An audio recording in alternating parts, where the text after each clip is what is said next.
So in my mid-game gear video, I showed you guys what I think are the optimal mid-game weapons and outfits. First we picked up the Nora Sentinel outfit, and then we went over 4 bows that form the core of your mid-game loadout. We had 3 hunter bows, with the sun-touched hunter bow giving us access to hardpoint arrows for dealing damage, as well as fire arrows. The frost hunter bow lets us use frost arrows, which is a very important elemental ammo, and also acid arrows, which many machines are vulnerable to. Then we also had the purge water hunter bow, letting us use the new purge water element, as well as acid arrows, which I admit are a bit redundant since we already have them on the frost hunter bow, but it does give us an opportunity to mod the purge water hunter bow for stronger acid damage while leaving the frost hunter bow modded to maximize freeze damage. Finally, our 4th bow was the cleaving Sharpshot Bow, which is one of only 2 bows in the whole game that give you access to tear blast arrows, which I think are very important. And because it's a Sharpshot bow, it also of course allows us to use the brace shot skill, which is a weapon technique I heavily rely on, especially for taking down big machines like tremor tusks and shell snappers. Now, I really do think that those 4 bows have you covered like 90% of the time. So for the final 2 weapon slots, I gave you guys my recommendations for weapons from each weapon category that you can experiment with, but I also understand you probably want to have some more definitive choices for those last 2 slots. To be totally transparent with you guys, I think the best options for those slots aren't really what I'd consider mid-game weapons, so I think they fit better in this video, where we're going to cover 3 additional bows you should strongly consider as you transition from the mid-game to the late game. And by the way, just so we're all on the same page, I consider the mid-game to be roughly from the time you discover your base through completing all 3 of the quests that branch off from that point. If you've gotten to your base, you'll know what I'm talking about. I just don't want to spoil anything major if you haven't got there yet. But either way, you're definitely going to want to settle in for this video because we've got some great weapons to go over that will give you a leg up in the mid game and set you up nicely for a late game and even end game loadout. Okay, so I want to start with the most important of the 3 bows we're going to cover, the Lightning Hunter Bow. Now, if you guys watched my mid game gear video, then you know one of my biggest frustrations with the early and mid game is that there's literally no option for a good shock bow. To me, this is a problem because shock is a very important elemental damage type. Unlike the other elements, shock will actually stun and completely immobilize a machine for a period of time, which allows you to easily position yourself to tear off components or deal damage to weak spots. Now, the most efficient way to shock a machine is to hit a shock canister with a shock arrow to trigger an elemental explosion. For example, this is an excellent strategy for long legs, which have shock canisters on their backs. You can hit a shock canister with just a single shock arrow, stun them, and then while they're immobilized, you can easily tear off components like the wing burners that you need for upgrades. Shock is also very effective against bigger machines like Fireclaws that also have shock canisters. However, to actually pull off hitting a shock canister with an arrow, you need a pretty accurate bow. The only shock bow you can get early on is the free green Shock Warrior Bow, which you can pick up from the Daunt Hunting Grounds, but a Warrior Bow just isn't going to cut it because it's not nearly accurate enough. What we want is a hunter bow that can shoot shock arrows, and believe it or not, there's only 2 bows in the entire game that can do this. Now, one of those is the Death Seeker's Shadow, which is a gold weapon you can only get by playing the arena and amassing 80 arena medals. So, to get the Lightning Hunter Bow, you need to complete the Need to Know side quest, where you help Talana find her missing friend. Now, to give you fair warning, this is a fairly challenging side quest with a couple of big machines you need to take down, but you will have some help, and if you need to, there's no reason you can't turn the difficulty down a notch or 2 if you're getting really frustrated.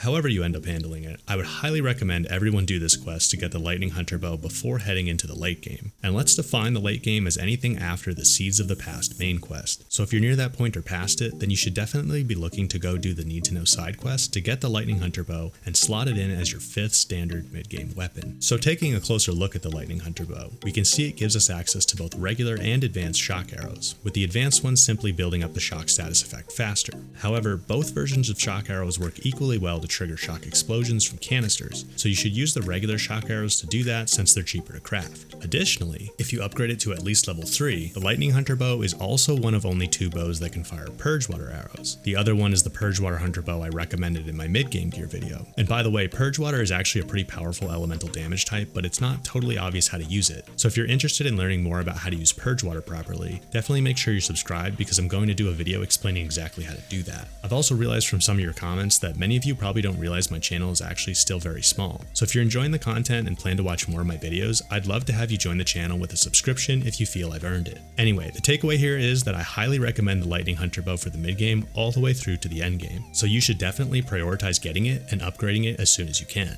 Moving on to our next bow, I also want to make sure you guys know about the Glowblast Sharpshot Bow. Now this one is a direct upgrade for your cleaving Sharpshot Bow. Interestingly enough, just like we only had 2 hunter bows that could fire shock arrows and 2 that could fire purge water, we also only have 2 bows that can shoot tear blast arrows. Your cleaving Sharpshot Bow is one, and the Glowblast Sharpshot Bow is the other. Tear blast arrows, which are actually now called tear precision arrows, are really important for fighting some of the toughest machines in the game. Because of their super high tear damage, having access to these arrows will allow you to rip off valuable components, armor plates, and weapons like rocket launchers on tremor tusks and shell snappers. So these arrows can really tip the scales in your favor, and I think they're very important to have in your standard loadout. The Glowblast Bow will give you access to the strongest tear blast arrows in the game, so I think it's worth buying and upgrading for that alone. But it also gives you access to some very strong precision arrows and plasma arrows. Now I'm not sure about you guys, but I haven't been particularly impressed with the plasma element. It's interesting how it works with building up towards an explosion that deals a chunk of damage, but the explosion never seems all that strong to me. Let me know what you guys think about plasma in the comments, but I think the tear blast arrows and much stronger precision arrows are the main benefits of the Glowblast Sharpshot Bow. Remember that those stronger precision arrows will boost the damage of any Sharpshot Bow weapon technique you